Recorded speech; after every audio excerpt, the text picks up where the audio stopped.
Fighting the Pirates of Jackson by Boyd Campbell.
When Daddy died, the 70-year-old, mostly family-owned business he headed had a remarkably diverse ownership. Part of it was that both he and my Uncle Boyd believed in rewarding successful and loyal employees with a piece of the action, but also because Clan Campbell started with 6 children, and even after we lost Robert Campbell to the Kaiser's mustard gas, even though he only had one arm, Cap Campbell's issue was starting to be a lot of folks. Pretty soon, the company's ownership and most of its employees split into 2 groups. Those who believed in the original vision my Uncle Boyd had and my daddy had, and those who wanted to sell off as much as they could while it was still valuable. It's much easier to divvy up the spoils when it's cash. My oldest brother had been to jail and spent most of the previous 15 years in and out of mental hospitals. I was known to be active, sometimes very active, but broken, drinking too much, and there were whispers of suicide attempts that weren't true. I've never tried to take my life. I have at times engaged in very risky behavior that did, in fact, risk my life, but that doesn't mean I was trying to kill myself. 2 months after my sister's famous wedding, Uncle Boyd participated in the Dauphin Island Regatta when lightning struck our tiny craft, burning the skipper's hands and melting the lead weight in our keel. Stories of Uncle Boyd using the rudder as a paddle and bringing the tiny craft home while my skipper moaned in pain and the sails burned probably didn't help my reputation. Then Daddy died.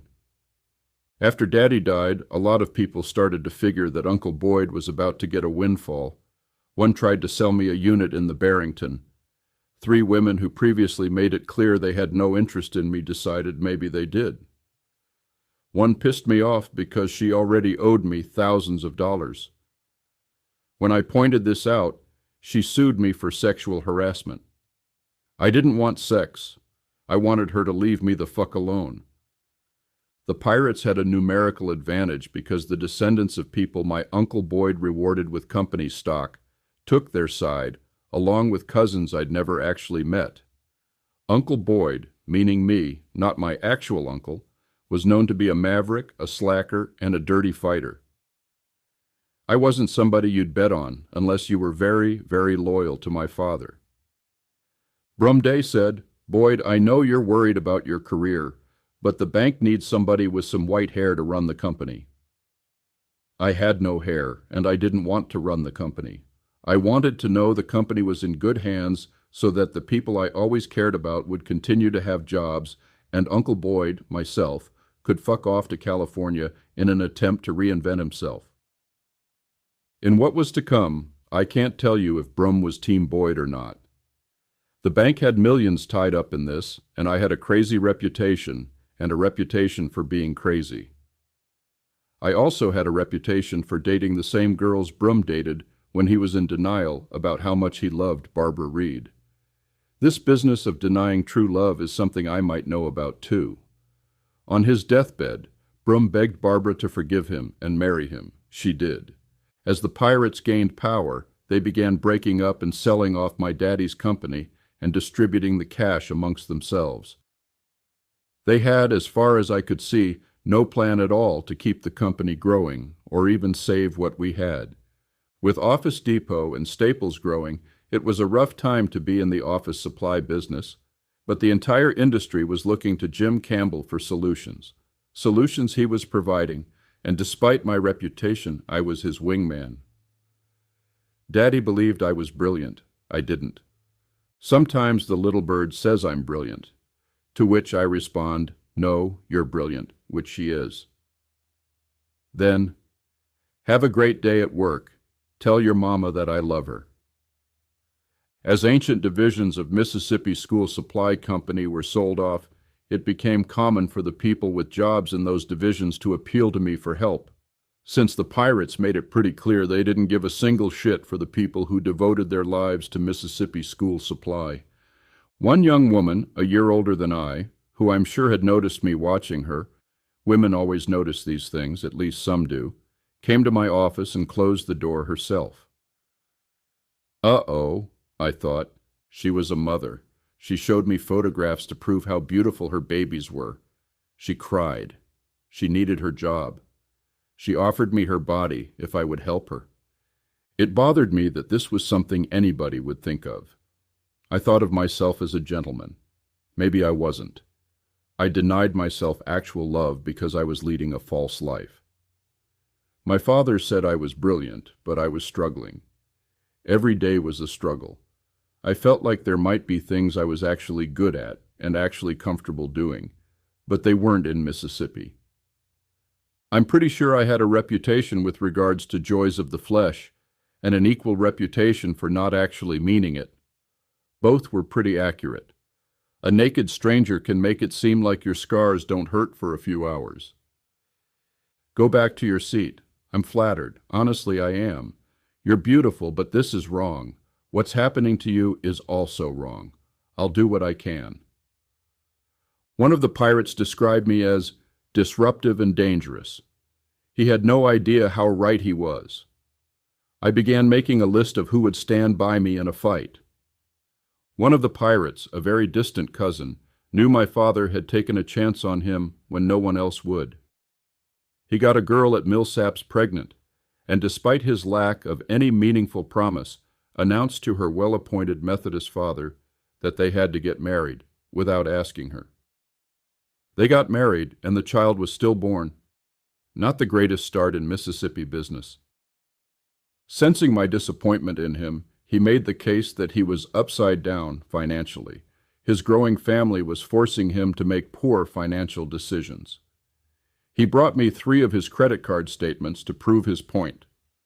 He was indeed very deeply in debt. Still, "You're not winning this argument the way you think you are, baby. Loyalty goes both ways. If you want me to have pity and be loyal to you, what do I get in return?" It seems he offered me nothing in return. Hearing I was up to something, my mother warned me not to do something stupid with my friends. "Don't you listen to Bob and Bill and Larry," she shouted. After the failed attempt on my life, my mother and I had a very strained relationship. Her position was that I should be more understanding, that my brother's illness made him do things he didn't mean. My position was that a motherfucker had tried to cut my head off, and my family didn't seem to care.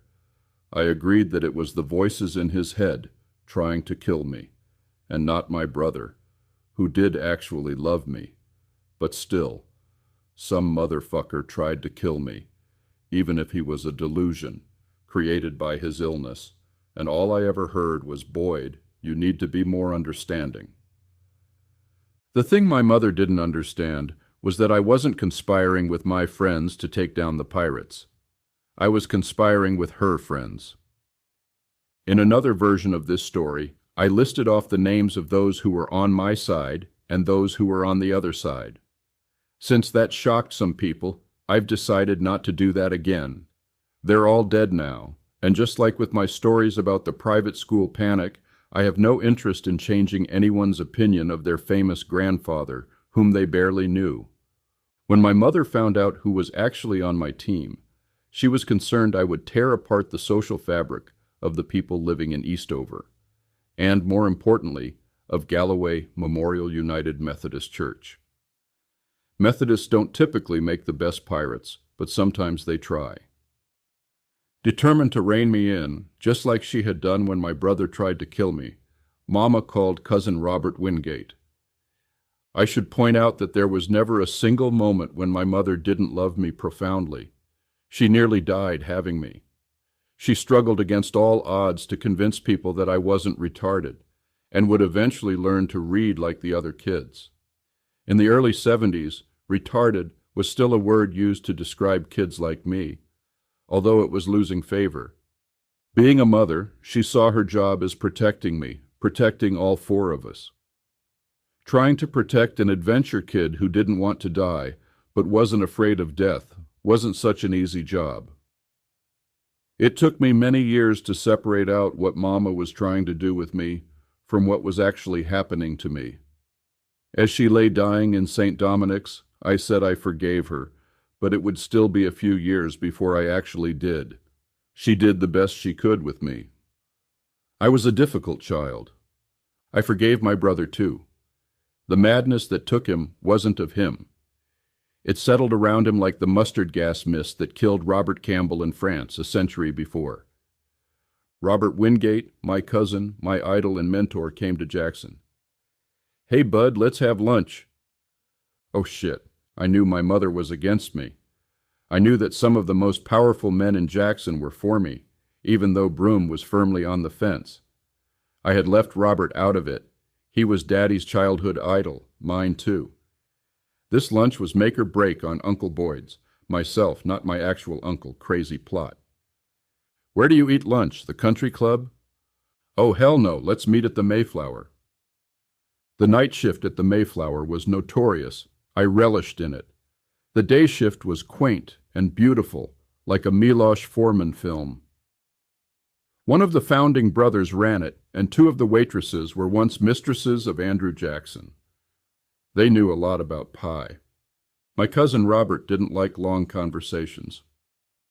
"Bud, you got to stop." Apparently, he had also met with the pirates. A few days later, their offer landed on my desk. A dinghy full of gold doubloons if I would sail away and leave them the fuck alone.